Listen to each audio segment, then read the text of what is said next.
ظاہر ہے اب آج 21واں رمضان لگ جائے گا، 20 رمضان ہو گئے ہیں، اب جو مارکیٹ میں تیزی سے رش ہوگا وہ ہم یہ دیکھ رہے ہیں کہ کافی زیادہ ہوگا، تو ذرا احتیاط کریں، خیال رکھیں اور موسم کو دیکھ کے نا کپڑے بنائیں. مہنگے کپڑے بنا کے، موٹے کپڑے بنا کے کوئی فائدہ نہیں ہوگا. گرمی تو پڑنی ہے. پتہ نہیں محکمہ موسمیات جو بھی پریڈکشن کر دے سائن.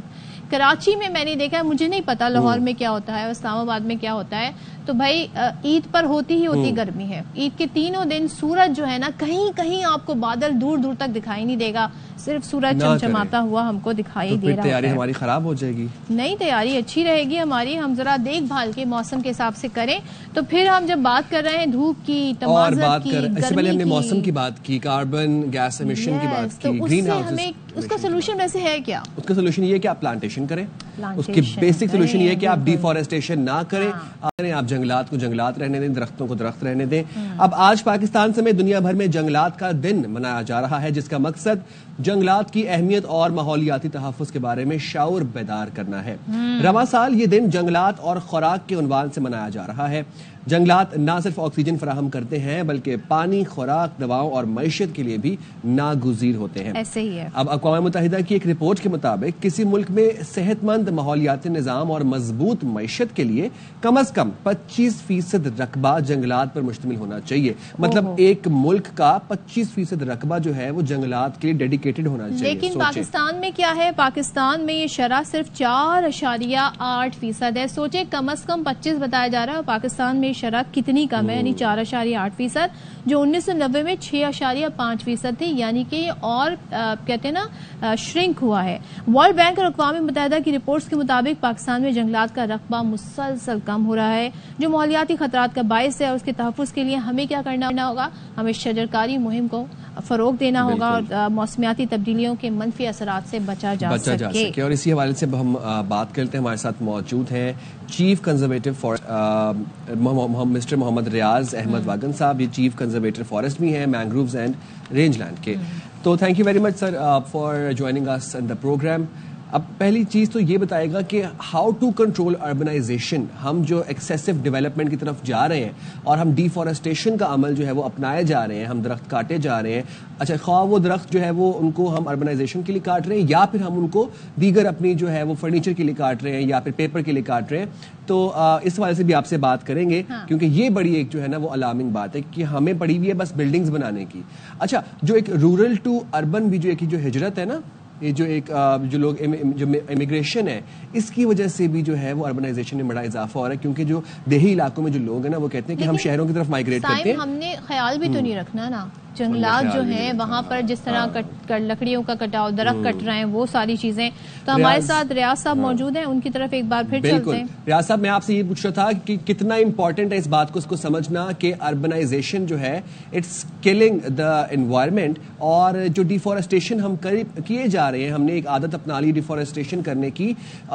جو درخت ہم کاٹ رہے ہیں، اب یہ درخت جو ہے وہ ہمارے ماحول کے لیے کٹے ہوئے درخت جو ہیں وہ بڑے نقصان دہ ہیں. یہ ہم استعمال کریں اپنے فرنیچر کے لیے، پیپر بنانے کے لیے، دیگر گڈس کے اندر اپنی زندگی کے اندر. یہ بتائے گا کہ کتنا اہم ہے اس وقت اربنائزیشن کو کنٹرول کرنا اور ڈیفارسٹیشن کو کنٹرول کرنا. جی دیکھیں، ڈیفارسٹیشن کو کنٹرول کرنا بہت امپورٹنٹ ہے، کیونکہ ہم لوگوں کو جب تک درختوں کی اہمیت کا پتہ نہیں ہوگا اور درختوں سے بننے والے ایکو سسٹم کی اہمیت کا پتہ نہیں ہوتا تو ہم یہ ڈیفارسٹیشن اور ڈیگریڈیشن آف فارسٹ کرتے رہیں گے. اب اربنائزیشن اس کا ایک بہت بڑی وجہ ہے. ہم لوگ جو ہے وہ بہت زیادہ فرٹائل لینڈز جو کہ فارسٹ کے حوالے سے فرٹائل ہیں، ان کو یوز کرتے جا رہے ہیں فار اربنائزیشن. اور یہ ایک بہت بڑا مینس بن گیا ہے تھرو آؤٹ دا ورلڈ. اور پاکستان میں اب تک سب سے بڑا مسئلہ یہ ہے کہ اس کے اوپر کوئی لیجسلیشن نہیں ہے. اگر ہمارے پاس ماسٹر پلانز نہیں ہوں گے، پراپر لیجسلیشن نہیں ہوگی تو یہ چیز بڑھتی جائے گی. اب ہم ایز اے فارسٹ آفیسر یا ایز اے فارسٹ ڈپارٹمنٹ، ہمارے پاس فارسٹ ایکٹ ہے، وہ درختوں کے کٹ جانے کے بعد کے جو ہے وہ پینلائز کرتا ہے. لیکن اس سے پہلے کہ اگر ہمارے پاس پراپر طریقے سے لیجسلیشن ہو، ماسٹر پلاننگ ہو، تو ہم ان چیزوں کو کنٹرول کر سکتے ہیں. ہمیں ایلیبوریٹ کریں ریاض صاحب کہ آپ کہہ رہے ہیں کہ درختوں کے کٹنے کے بعد جو ایکٹ بنا ہے اس کے تحت ظاہر ہے اس پر کارروائی ہونی ہے، لیکن آپ جو سجیسٹ کر رہے ہیں وہ کس طرح کی اس پہ ہمیں کوئی لیگل ایکٹ لانا چاہیے, اس کی لیگلائزیشن ہونی چاہیے, کیا ہونا چاہیے؟ سب سے پہلے تو ہمیں اس کی فارسٹ کی اہمیت کو جو ہے وہ ٹاپ لیول تک سمجھنا چاہیے. ہماری پالیسی میکرز جو ہیں, ہماری جو بجٹ اسپینڈنگ ہے, یہ ساری چیزیں یہ اس سے ریلیونس بناتی ہیں.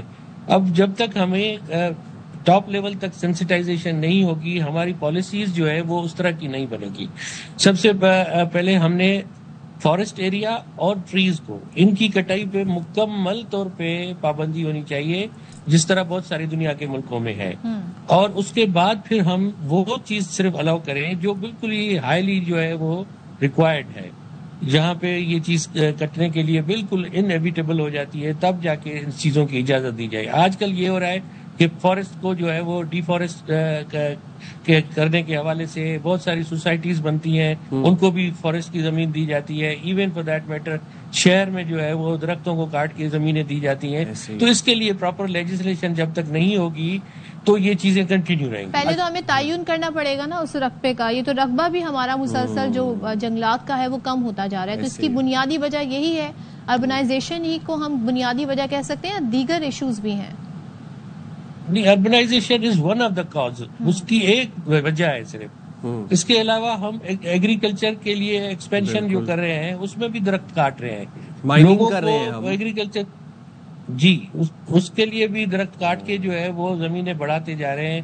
اور پھر ہمارے لاز اتنے اسٹرکٹ نہیں ہیں کہ ایون ہمیں جو ہے بڑا اسٹرگل کرنا پڑتا ہے کہ جو 5% جو ہمارا رقبہ ہے فارسٹ کا, پورے ملک کا 5% ہے, اس کو بچانے کے لیے بہت بڑی اسٹرگل کرنی پڑتی ہے, کیونکہ ہماری جو بیسک لاز ہیں لینڈ کے وہ بہت کمزور ہے. ریاض صاحب, لاسٹلی کوئکلی اب آسان الفاظ میں ہمارے ناظرین کو یہ طرح ایک دفعہ سمجھائیں کہ جو درخت کاٹنے کے کیا نقصانات ہیں, کیونکہ ہمیں چاہیے شیشم کی لکڑی کے فرنیچر گرینڈ, ہمیں چاہیے 4-4, 5-5 کنال کے اپنے لانس چاہیے اپنے گھروں کے اندر.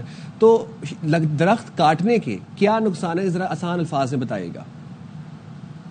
دیکھیے, آسان الفاظ میں درخت آکسیجن پیدا کرتے ہیں اور کاربن ڈائی آکسائڈ جذب کرتے ہیں.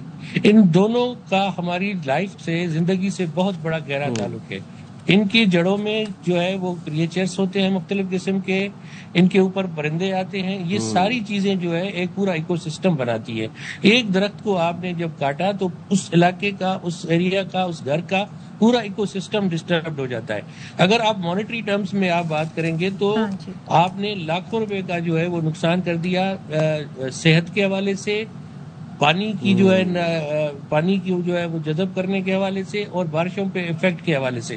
تو اس طرح یہ ایک درخت سے لے کے ایک فارسٹ, یہ بہت امپورٹنٹ ہے جو کہ آپ کی ویسینٹی میں ہونے چاہیے اور ان کو بڑھنا چاہیے. ٹھیک ہے, بہت شکریہ ریاض صاحب.